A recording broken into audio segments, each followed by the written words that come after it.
Saya tidak melihat Gus Dur pro-Zionis. Tidak. Saya dengan Gus Dur bersahabat. Tahu saya gimana Gus Dur. Ya memang Gus Dur itu ketua Yayasan Shimon Peres, benar. Oh dia dapat dana, iya betul.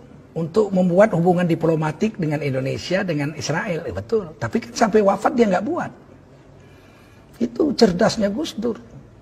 Dia menolaknya halus. Gimana bisakah dibuat hubungan diplomatik antara Israel dengan Indonesia? Bisa, kata Gus Dur. Tapi susah, sulit, memerlukan waktu yang lama. Lah ya udah kita mulai ya monggo dimulai, tapi nggak pernah dimulai dan tidak pernah terjadi. Udah diproses sudah, tapi ya begitu, tetap nggak bisa. Ketika kemudian orang-orang dari Israel memaksa Gus Dur, cepet, ini butuh waktu perlu, cepet. Gus Dur enak aja ngomong dia, disiarkannya di depan umum. Pak Presidennya bilang, saya ini kepingin kita itu membuat hubungan diplomatik antara Indonesia dengan Israel. Seluruh Indonesia marah. Tuh katanya nggak setuju. Mereka itu belum mau, perlu waktu yang lama, kata Gus Dur. Akhirnya Israel diam. Sampai sekarang belum pernah ada hubungan diplomatik. Enggak cerdas itu orang seperti itu. Itu orang cerdas. Fatona itu cerdas. Kita yang belum nyambung begitu. Nah, saya tidak membela membabi buta, memang kenyataannya begitu. Bisa? Bisa. Tapi enggak jadi. Ya memang susah. Dicoba, ayo coba ngomong. Beliau ngomong. Se-Indonesia protes tuh. Lihat kan protes semua. Enggak bisa semudah itu. Sampai beliau wafat sampai sekarang. Indonesia belum punya hubungan diplomatik dengan Israel. Nah ini hal-hal seperti ini. Tidak semua orang bisa. Saya nggak bisa. Saya nggak bisa seperti itu. Saya orang Medan. Kalau orang Medan itu apa kau? Nggak senang kau? Kita selesaikan di luar. Saya nggak pandai begitu-gitu. Itu butuh orang-orang pilihan juga untuk bisa tampil seperti itu. Tapi jangan diragukan cintanya Gus Dur terhadap NKRI dan terhadap agama. Beliau itu satu kelebihan yang jarang orang dapat. Apa kelebihan? Saya sampaikan kepada anak muda ini yang bertanya ini lagi. Beliau itu pemurah, ya Allah. Pemurah. Orang minta, langsung dikasih aja, diberi. Nggak mikir itu. Bahkan kadang-kadang Gus Dur itu uang belanja istrinya dikasihkan ke orang untuk makan orang. Coba bayangin. Tapi istrinya nanya, Mas, duitnya udah tak kasih orang, tadi ada orang kesusahan. Lah kita gimana? Kita kan belum susah. Kalau kita minjem orang masih percaya lah, kalau dia minjem nggak percaya orang. Sampai sebegitu, wow, jangan main-main. Ini orang punya kelebihan, punya kekurangan. Tapi kita jangan memfitnah orang sesuatu yang kita tidak tahu. Kita berdosa nanti. Nah, ada satu kelebihan Gus Dur yang pernah membuat saya menangis. Saya ceritakan ini ya. Saya bukan menjilat Gus Dur sudah wafat, nggak ada urusan. Saya nggak minta jabatan dari bicara saya ini. Kalau saya mau jabatan zaman Gus Dur, saya sudah ditawari jabatan. Tidak mau saya. Nah, apa katanya? Satu hari saya duduk di VIP room airport Pekanbaru. Saya tamu gubernur. Saya duduk di ruangan tunggu gubernur untuk menunggu pesawat terbang. Waktu itu acara TV One tokoh kita sedang diputar. Saya minum teh habis sholat asar di situ menunggu pesawat. Tiba-tiba muncul situ tokoh kitanya itu Gus Dur. Gus Dur. Tapi beliau sudah wafat. Tokoh kita begini-begini, kemudian ibu belum wafat Gus Dur. Ibu Sinta Nuria diwawancarai. Apa sih kelebihan Gus Dur itu? Kata pewawancara itu kepada Ibu Sinta Nuria. Kemudian Ibu Sinta mengatakan sebagai istri beliau sekian tahun, kelebihan Gus Dur itu yang saya rasakan sangat menonjol, tidak pernah komplain soal makan.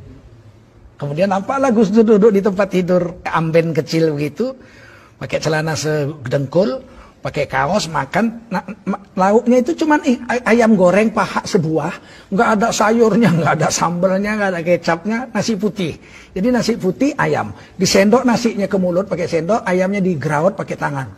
Kemudian Gus Dur makan, disuting begitu. Jadi itulah kelebihan Gus Dur yang membuat saya itu bahagia, kata Ibu Sinta Nuria. Salah satunya seumur hidup perkawinan kami beliau tidak pernah komplain soal makanan. Saya langsung keluar dari situ nangis saya. Sebab kelemahan saya paling besar adalah komplain makanan. Saya sejak kecil ibu saya itu pandai masak dan saya anak laki-laki satu-satunya. perempuan 6, laki-laki 1. Sehingga saya makan tuh sangat dimanja. Mau pakai gulai, pakai ini, namanya orang Melayu. Ikan goreng, gulai, segala sambal. Saya keluar, istri saya orang Banten. Sejak kawin tuh biasanya rebus-rebus lalap, rebus-rebus lalap. Sempat saya bilang satu hari makanan ini, makanan kambing ini saya bilang. Sampai istri saya menangis. Sebab kami orang Melayu lemak-lemak kayak kelapa. Dia lalap-lalap, tiap hari lalap-lalap rebus, lalap-lalap rebus. Jengkel juga saya. Saya keluar, saya ambil handphone. Saya telepon istri saya di Jakarta, saya bukan baru. Adik, iya bang, abang pulang. Pulang dek, abang sedang nunggu pesawat. Loh abang kok nangis? Saya bilang, saya minta maaf adik. Saya selama ini selalu komplain soal makan. Pernah saya bilang makanan kambing. Kadang-kadang saya banting juga meja gitu. Gak suka saya, makanan gak enak. Saya minta maaf. Istri saya bilang, abang sehat bang. Abang kan gak apa-apa kan. Nanti abang jatuh naik kapal terbang. Enggak dek, saya istilah Melayu buang tabiat. Orang mau mati itu tingkahnya aneh-aneh gitu. Saya bilang tidak, saya tidak buang tabiat. Enggak ada tingkah aneh-aneh. Saya baru dengar Gus Dur. Ibu Santa Nuria diwawancarai. Ternyata kelebihan Gus Dur nggak pernah komplain soal makan. Saya jadi teringat Rasulullah. Rasulullah itu mengatakan dalam hadis, saya tahu hadisnya. Jangan komplain soal makanan. Kalau enak kamu makan, kamu puji. Kalau kamu rasa nggak enak, jangan kau caci, tapi jangan kau makan. Pergi aja, jangan kau caci. Nah saya mencaci makanan, padahal saya tahu hadis. Saya pikir itu kan cuma Rasul yang bisa buat. Kenyataannya Gus Dur bisa buat. Ngapain mesti belajar tidak komplain makanan kok sampai jauh-jauh nunggu sahabat Nabi atau zaman Nabi. Mau zaman sekarang aja ada orang. Saya bilang gitu, maafkan saya janji. Saya tidak akan komplain lagi soal makanan kepadamu. Sampai di Jakarta saya pulang dipeluk istri saya. Ya Allah bang, abang nonton itu? Iya, saya nggak punya TV di rumah, nggak nonton TV. Tapi di VIP room itu ada televisi. Pas TV One tokoh kita. Jadi saudara-saudara, saya tidak menjilat Gus Dur. Gus Dur sudah wafat, nggak ada jabatan saya dengan kata-kata ini. Tapi wajib menceritakan orang yang sudah wafat itu kebaikan-kebaikannya saja. Haram menceritakan aib orang yang sudah mati.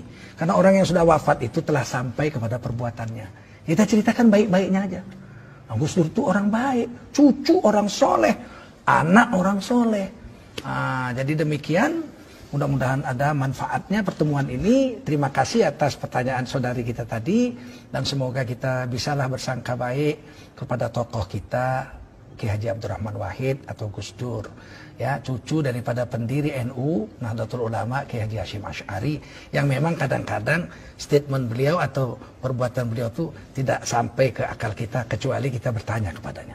Banyak yang bisa saya ceritakan tentang Gus Dur, tapi tidak mungkin, terlalu panjang ya. Tapi banyak hal-hal kontradiksi yang menggegerkan masyarakat, saya tanya kepada beliau. Dan beliau menjawabnya, saya terkejut gitu. Kadang-kadang dengan ilmu semantik, saya kan dosen semantik 30 tahun saya. Dengan ilmu semantik itu saya kaget itu kadang-kadang. Ya, hebat sekali sahabat saya ini, saya pikir, inilah mudah-mudahan ada manfaat. Berhentilah kita bersangka buruk kepada orang yang sudah wafat. Kalau masih hidup boleh kita kritik langsung. Sekeras apapun kritik kepada pejabat negara boleh. Karena itu dilindungi Undang-Undang Dasar 1945. Asal jangan bersangka buruk. Kritik aja silakan. Atau nanya. Kalau nggak jelas tanya pakai tanda tanya. Soal dia jawab atau nggak jawab, bukan urusan kita. Kita sudah nanya, kita sudah sampaikan.